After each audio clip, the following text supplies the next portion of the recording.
Bueno, Luis, ¿nos escuchas? Hola. Sí, hola, buenas tardes. Parece que nos llega un poco baja esa señal de sonido. Vamos a ver si la podemos recuperar con nuestros compañeros de sonido. En cualquier caso, comenzamos mirando, Luis, si le parece, a esos mercados que retoman la senda alcista tras ese buen dato de inflación aparente en Estados Unidos, ese 3% con el que cierra el IPC para junio y que no sé si podría cambiar el paso de Jerome Powell en lo que viene. Como bien comentas, ha salido un dato mucho mejor de lo esperado, pero es muy positivo, pero también es positivo que no cambiase la política de la FED. Hay que recordar que la FED parece que aprendió la lección de los años 70-80 y sobre todo no hay que darse la vuelta en bajar tipos o en dejar de subir de una manera brusca y rápida, ¿no? En principio el mercado está preveyendo un pequeño parón, una pequeña recesión que pueda durar un semestre aproximadamente, pero no sin que sea excesivamente fuerte. Y en el caso de la inflación, como bien comentabas, se está comportando mucho mejor de lo esperado y es gracias a las subidas rápidas que hemos vivido en la FED en el último año largo. Y lo más positivo sería, sobre todo, pues bueno, que la próxima subida que se espera este mes de un cuarto de punto y hasta aquí a final de año otro cuarto de punto, al final las veamos porque dé tranquilidad a las grandes gestoras. Cuando las oyes hablar en conferencias que acudes, les preocupa que el Banco Central se relaje, sobre todo la FED se relaje demasiado pronto en posibles subidas de tipos de interés, aunque la inflación se vaya controlando. Tenemos al final de esta semana, el viernes se empieza a presentar la banca en Wall Street, comienzan ya los grandes bancos, JP Morgan, Wells Fargo, a dar cuenta de sus trimestrales. Varios analistas, ya casas de análisis, han dejado sobre la mesa cómo hay que estar pendientes de esos BPAs, esos beneficios por acción que presenten todas las compañías a lo largo de estas semanas de presentación de cuentas, porque en parte ahí va a estar otra de las razones que puede argumentar la Reserva Federal para mover o no ficha. No sé si también lo ves así tú. Sí, bueno, correcto. En principio, los bancos ya están reflejando los beneficios de las subidas de tipo de interés, por un lado. Por el otro lado, los grandes bancos americanos se han beneficiado mucho de la crisis bancaria que sufrimos, que hay que recordar que no fue hace tanto, sufrimos una crisis bancaria. Las grandes entidades han beneficiado mucho porque les entró mucho capital corriendo, ¿vale? Y la semana pasada todas superaron, bueno, creo que siempre superan los test 3, ¿vale? Pero pues los volvieron a superar, por lo tanto, en principio se esperan buenos resultados de la banca por ambos motivos. Por un lado, por el tema de la subida de tipos que les ha ido bien y por el otro, la captación rápida de los grandes bancos que han hecho.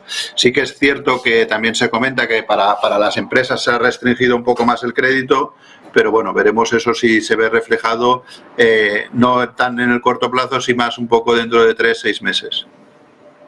Estamos hablando de unos mercados en los que parece también que están empezando a hacer mella esos efectos de segunda ronda de los que se avisaban hace meses. Estamos, por ejemplo, en Reino Unido, sin ir más lejos, un Banco de Inglaterra que ha subido los tipos de una manera acelerada como nunca se había visto, que no consigue controlar la inflación y, sin embargo, la subida salarial, teníamos el dato ayer mismo para los británicos, es del 7% en el último periodo. No sé si podemos empezar a hablar de estos efectos de segunda ronda y si van a terminar también por afectar más a lo largo del segundo semestre para entrar de lleno en una recesión. Depende de los países, yo creo, ¿vale? El caso de Reino Unido, pues se les ha juntado todo. Parecía que ya tenían bastantes problemas y la inflación, o tenían problemas de suministros antes de incluso del COVID, con todo el tema del Brexit, ya empezaron a tener problemas y se les ha juntado con la inflación descontrolada a nivel global. Y mientras la actuación de la FED ha sido rápida y positiva y hemos visto cómo está afectando pues a la inflación americana, en el caso de Inglaterra siguen teniendo problemas por detrás y, como bien comentabas, con las subidas de sueldo del 7%, se hace mucho más difícil poder llegar a controlar la inflación. En el caso de Europa, hemos estado comentando desde los últimos meses que también no es tan sencillo. La parte positiva es que las commodities van en dólares y y se ha visto reflejada la subida de tipos en bajada de precios que hemos vivido los últimos meses, pero no van común gobiernos y Banco Central, porque cada uno va por su lado, ¿vale? Y ahí pues podemos ver el giro mucho más lento de lo que estamos viendo en Estados Unidos. ¿Las de tipos 2 más están descontadas con Estados Unidos en vilo una o vamos a ir a por todas julio y septiembre más concretamente la Reserva Federal y el Banco Central con incremento de tipos? Yo creo que sería bueno julio y septiembre, por un poco lo que comentábamos en un inicio, ¿no? Cuando vas a escuchar a las grandes gestoras americanas, que al final son las que mueven los mercados, les preocupa mucho que que la Fed se diera la vuelta o parara, preveyendo posible, pues como cuando empezó la inflación, que dijo que era temporal y que preveyendo que fuera que siguiera bajando y luego tuviéramos una inflación que durara pues como en los años 70-80, cerca de 12, 14 años.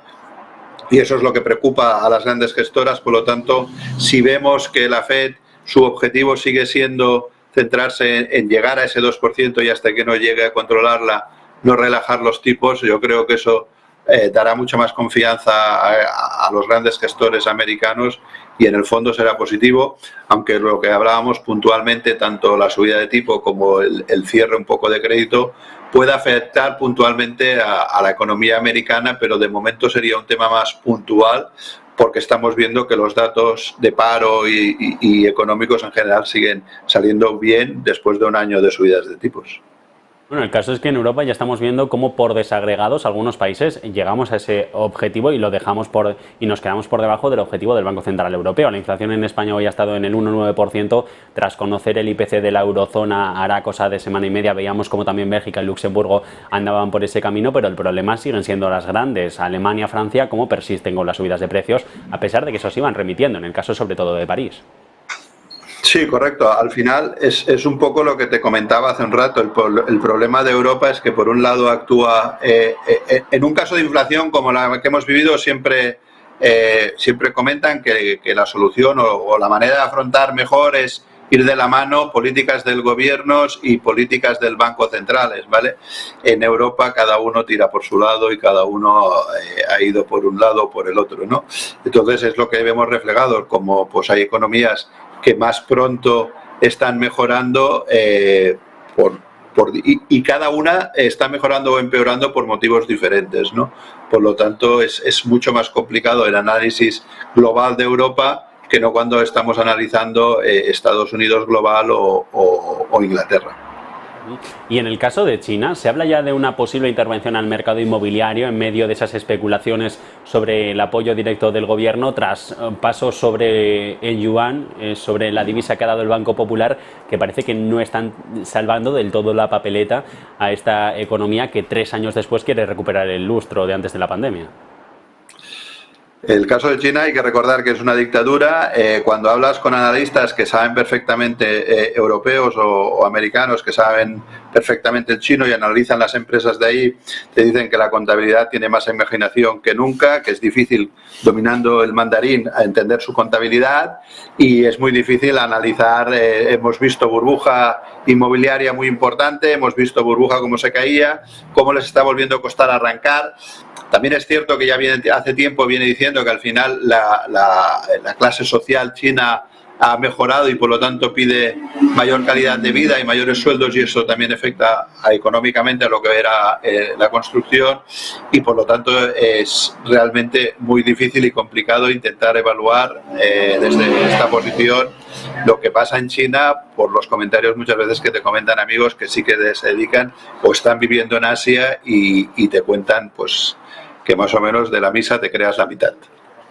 Luis Benguerel, analista independiente, pendientes de todos estos datos. Muchas gracias por haber estado en Negocios Televisión. Buena tarde. Adiós, buenas tardes.